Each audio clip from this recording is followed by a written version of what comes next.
What-o? Good morning on this fine December morning. How are we all doing? I hope everybody's all well. And apologies for the lack of content recently, but the weather's been really sort of wet and things like that. And my vehicle died. Life, the universe has just got in the way. So anything, but I still want to sort of go, still been working on and practicing and thinking about the Saxon style archery or the Viking style archery or the archery depicted in the Bear Tapestry and what have you. I mean, and that's how they sort of like seem to depict. There's even a Norman archer in the Bear Tapestry holding his arrows like this and, doing this sort of pose and shooting. Now, the more I've tried it, the more I've worked with it, the more I think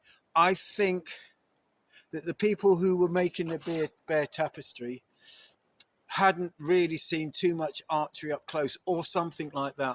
Because the more I think the chess pull, this chess pull thing is not conducive to pulling a high-powered bow. This is only 40 odd pounds at 28 inches, and so you can do that chess pull on this sort of like low poundage. But if you're in a combat position, if you're actually combat, 40 pounds is not going to be really quite enough. It's all right for hunting. It's all right for sort of like small game and things like that. But if you're trying to sort of knock a housecarl down or send an arrow over into Harold's eye, whether that happened or not is a miracle. I still don't think this chess pull thing is I think something that really happened. Because when you can pull like this, but it's a lot easier to do it without the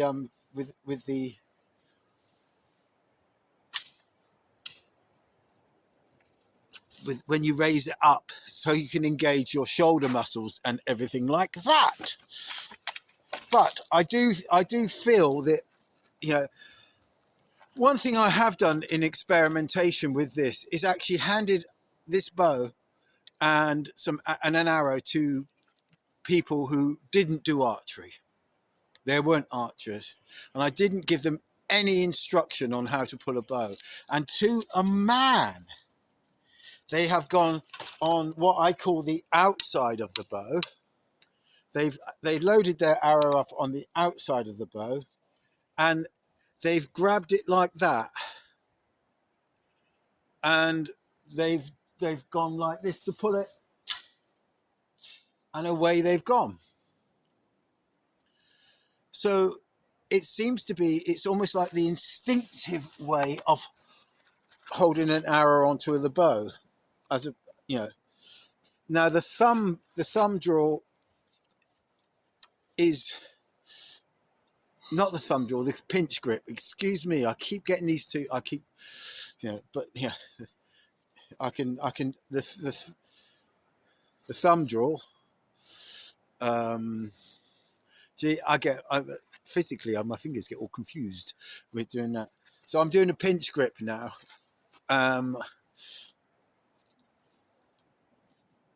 There's the thumb draw with the thumb draw is where it's sort of like not actually. You're using the thumb here on the string, you see, and then you're holding the arrow with your hand, and you can, with a thumb draw, you can go like that. But with a pinch grip, you want to actually be holding the arrow, and you've got this little pinky here, the middle one, and that for me, see, that sits on this string. That's the one that sits on the string with the pinch grip. And I don't think it's like that, because that's incredibly weak as a draw. Yeah, that didn't even reach the target. That's incredibly weak as a draw. But if you bring that little finger into play, we have a one with a African warhead on it, very heavy, very very heavy. But if you bring that with that your pinch grip with your this finger here on the, that seems to actually function as a method for pulling a bow, as a and it's quite practical. You also can load, so it's almost like a cross between the Slavic grip, pinch grip, and thumb grip. It's a cross between well, it is a thumb grip, it is a pinch grip. It, excuse my misspeaking all the time, but it is a pinch grip. You're pinching the arrow, but then you've got this middle one here who's assisting on the draw of the on the thing. Lovely, beautiful. And raising the arrow to the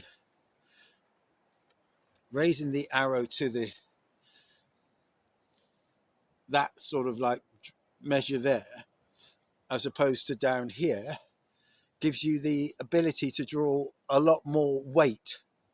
And believe you me, if you look on all historical sort of like things that they put into history, like the Indian Vedas and things like that, where they say his bow nobody could draw, he was the greatest archer because he drew a bow that nobody could draw. They did have heavy bows, and the Vikings, the Normans, the Saxons in combat would have had heavier bows than the normal hunting persons would have had. They would have been heavier bows. So the point of drawing something that is sort of like 70-80 pounds at that sort of like level is just, for me, is an impossibility. And a quick word on Lars Anderson.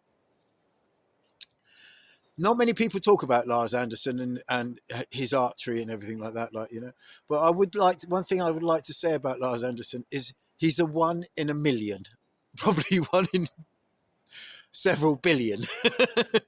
I mean, one thing, I saw a video from about 15 years ago. I saw a video of Lars Anderson shooting 3 arrows in the air at 3 separate targets over 100 meters away. Well, it looked like it was over 100 meters away. And he had 3 arrows in the air, and you see the 3 targets go down in the distance as the arrows land, and he hits 3 targets. Now, I don't care who you are or how good you are or how long you've done archery or anything like that. That's abnormal. That is so good. That is abnormal.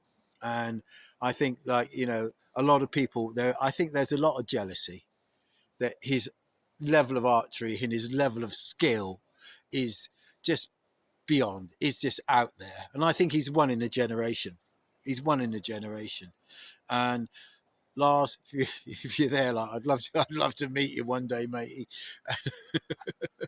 But most of us normal human beings, we have to just be as good as we can be. So anyway, so that's really about it. I've gone on long enough, and I want to have a proper shoot in a minute. I want to get my H1 bow out and shoot, because this is the first day we've had nice weather for a long time. But there you go, the pinch grip with this pinky here, the middle pinky on the string. It's just the natural way. And I've watched people who've never shot, and that's the thing that they do straight away. And they always go to the outside of the bow, which is it's great. It feels nice, actually. And you don't need knocks. You can do it without knocks. Here's one without a knock at all. No knock at all.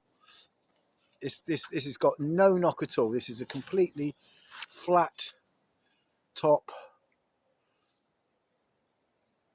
I know it's not in focus or anything like that, but you can see that it's completely flat, and without any editing or cutting. If you got good enough, you can boom, shoot. You see what I mean? So just a few more thoughts on Saxon archeries. 10 minutes this is. Jesus. Anyway, get out, love your archery. Practical archaeology is good fun, actually. And I think that's how we work out how things were really done. We can't sit down and academically do it and say, look at this picture here and look at this picture there, look at this picture here. I think what you need to do is get out and actually do it and see what works and what doesn't work. And you can bet your bottom dollar they did what worked. Peace and love. Enjoy your archery. Take care.